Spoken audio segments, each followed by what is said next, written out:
Ladies and gentlemen, let me tell you a love story, one that started over 150 years ago.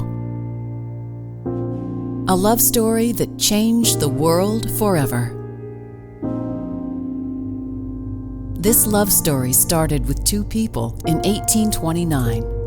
William, who was born on April 10th in Nottingham, England, and Catherine in Ashbourne, Derbyshire on January 17th. The first love interest in each of their lives was the love of Christ. William found this love in 1844 and Catherine in 1846. In 1851, William and Catherine met and fell in love. After 4 years of courting, that's dating for you younger folks, they were wed, creating a love affair for the ages. A woman ahead of her time, Catherine authored Female Ministry, which was published in 1859. The love of Christ burned in her heart.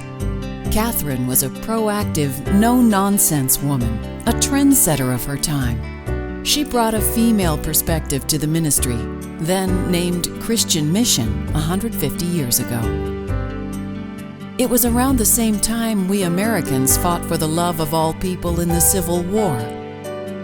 That same year, William and Catherine heeded the call to open the Christian Mission in East London. They soon found that you can't speak to someone about their soul if they're hungry, if they don't have shelter, if they need clothing. Hence, the Salvation Army Social Services program that is well known throughout the world today began as a means to help people and to share the good news of the gospel. In 1873, the typewriter was invented, so those with bad handwriting could send love letters. In 1876, Mr. Bell gave us the telephone so we could call each other and share our feelings of love without anyone knowing we were blushing. In 1877, the first Wimbledon tennis championship was played, and the word love was used instead of 30 love. In the same year, electric streetlights were turned on in London. The Christian Mission was renamed the Salvation Army. The love of the people of this army began to grow.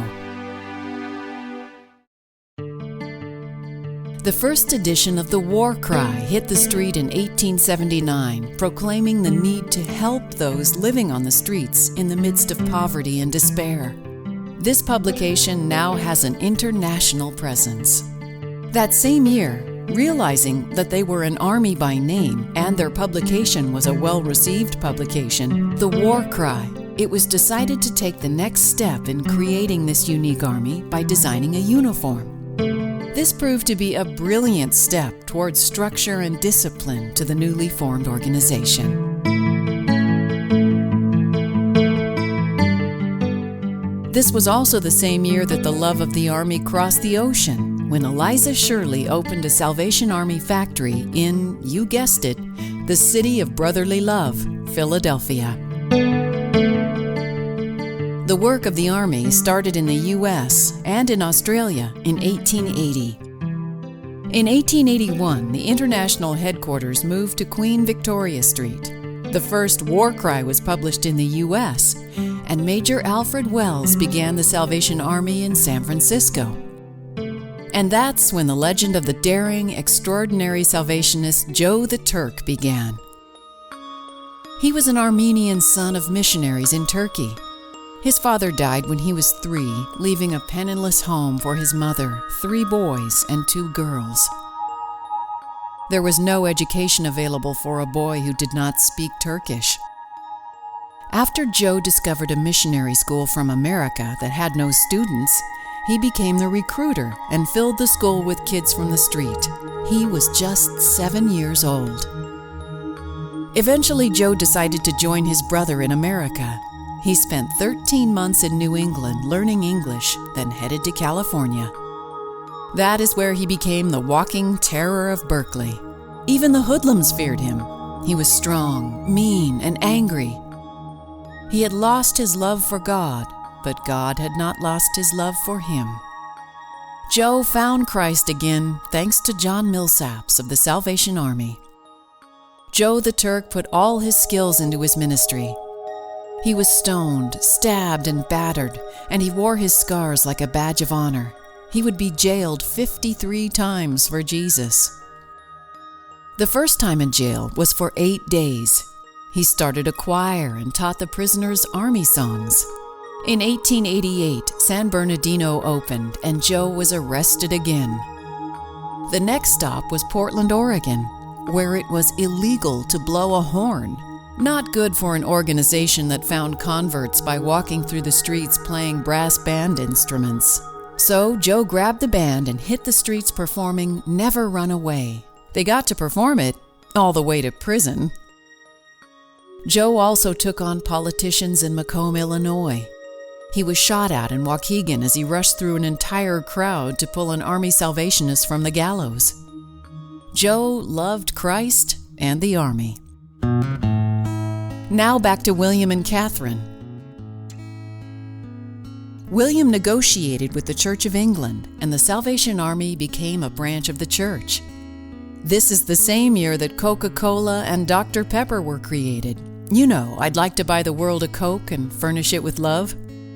In 1888, the first junior soldier brass band was formed.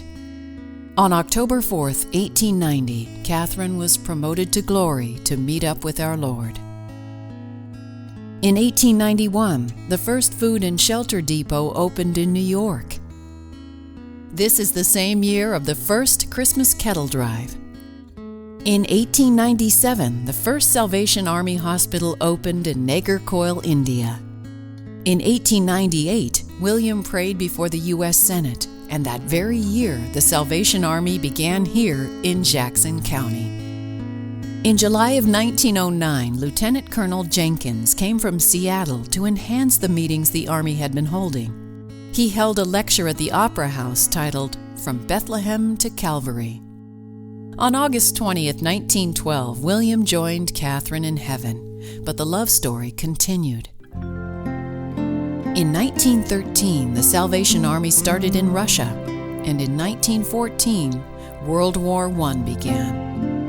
In 1914, 2 men and a lady, members of the Salvation Army, canvassed Medford. In August of 1917, in an act of love, the Salvation Army Donut Girls began making and handing out warm donuts. These lasses took their place right on the front lines with our soldiers. In 1920, the first Medford Advisory Board was created. In 1921, Mrs. Bramwell headed up a young girls' Sunbeam troop, while Captain Sinclair held meetings in the basement of the M&M repair store in Jackson County. In 1930, the Salvation Army in Medford bought the Methodist Evangelical Church for $2,500. It was condemned in 1962. In 1936, the work began in Mexico. In 1938, Captain Eunice Guillot talked about the Salvation Army on TV. In 1941, the international headquarters were destroyed in the bombings of World War II, and the Army initiated the formation of the USO. 30 Salvation Army officers served as chaplains in the armed forces of World War II in 1943. The Medford Shelter, now Hope House Transitional Living Center, opened in 1952. In 1955, Congress put "In God We Trust" on U.S. currency. The same year, the Salvation Army began the radio program Heartbeat Theater and expanded the emergency disaster services to include mobile kitchens and canteens. In 1962, the Salvation Army began in Puerto Rico, and the Salvation Army in Medford moved to its current location on Beatty Street in Liberty Park. The Catherine Booth College opened in 1982. The Second International Youth Conference was held in Illinois in 1985. In 1992, national headquarters moved to Alexandria, Virginia. In 1995, all married women officers were granted rank in their own right. As the Salvation Army had been on the forefront of all major disasters across the world, September 11th was no exception. One of the first response teams to arrive on site and the very last to leave at cleanup completion. The Army offered food, shelter, first aid, and counsel. Whether heading to Nepal or helping one person in Jackson County, the Salvation Army is set on doing the most good. Locally, the Salvation Army offers church services as well as weekly programs, including an after-school program. Social services are provided for those in need without discrimination, offering hope, dignity, and love. Hope House provides a transitional living program for veterans, families, single women, and men. Jackson County, part of the love story started so long ago. Today, the Salvation Army worldwide serves in more than 127 countries and preaches the gospel of Jesus Christ in over 160 languages. We celebrate today this love story, one that's lasted 150 years.